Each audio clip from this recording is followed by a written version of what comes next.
Hello everyone, my name is Gar and welcome back to another video. Today I'm going to be talking about my top 5 things I'm most looking forward to with the game Hogwarts Legacy. And the first thing we're going to move on to is the Room of Requirement Customization. Talking about the Room of Requirement Customization, it's not about the things you can do inside of it, like grow things, cast spells, and other little bits and bobs, but it's more about, like I said, the customization ability of this room.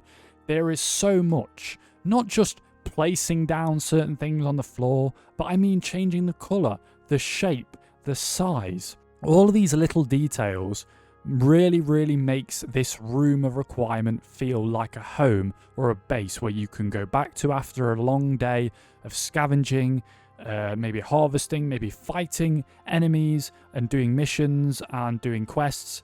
You can come back and basically gather up your potions, collect all what you need, put your magical beasts back in your little greenhouse when you collected them on your journeys, and be about your merry way. So the customization area is great, but I'm not just talking about the little parts where like maybe you could put a rug there and a table there in certain designated areas.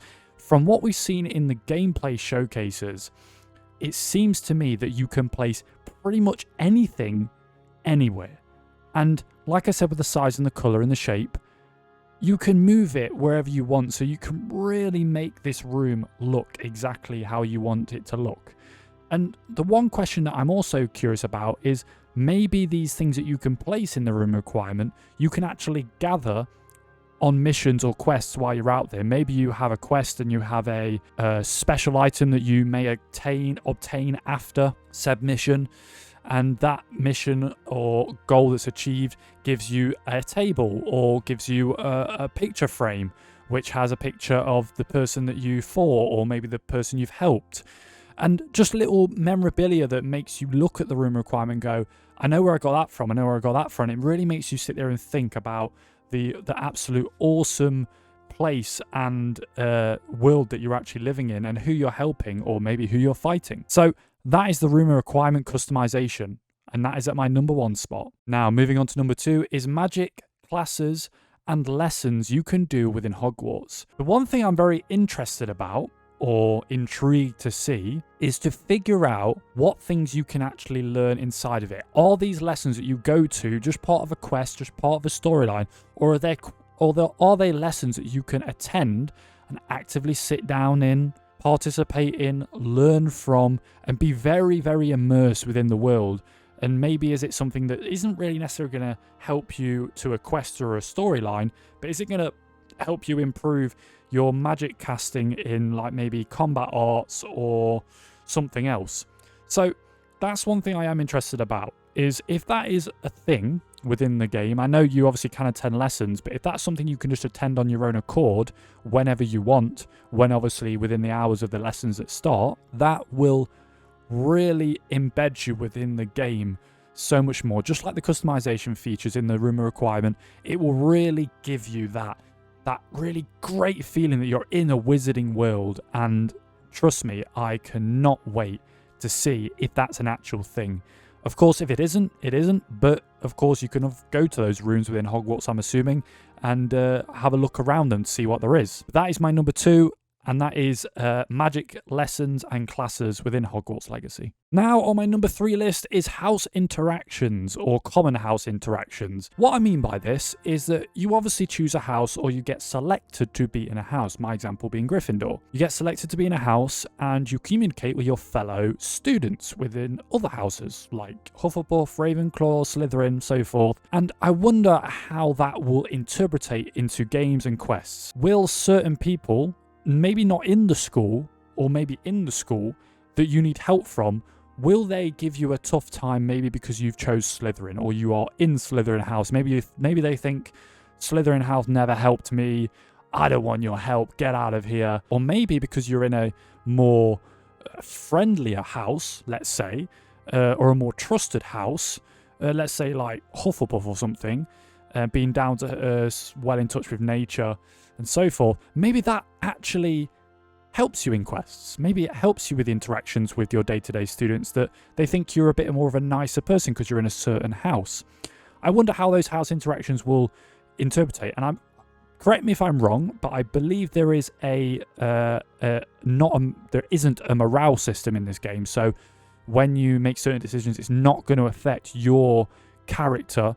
But of course, you can make certain decisions that I guess would be classified as immoral or moral, depending on which circumstances you're in. But I wonder how those house interactions will merge together with your other classmates and the people of the wizarding world that you will interact with. So that is on my number 3 spot, and that is house interactions. Now, moving on to my number 4 spot is hidden Easter eggs. So I already skimmed over this last video about the Hogwarts Legacy map layout theory video, but I'm really interested to see how many hidden Easter eggs there are within this. And they don't have to be necessarily hidden, they just have to be Easter eggs in general. I wonder when you visit certain houses, certain grottos, certain villages, and stuff like that, and maybe things that are off the beaten track that aren't necessarily labelled on the map of something that you need to look at, but maybe things that are like behind a rock, there's a cave somewhere which isn't labelled, and there's like a hidden Easter egg of maybe like Voldemort or Horcrux or Harry Potter or something, which they've kind of drew in from obviously the future, because I know this game is set way in the past since the current events of the movies and the books.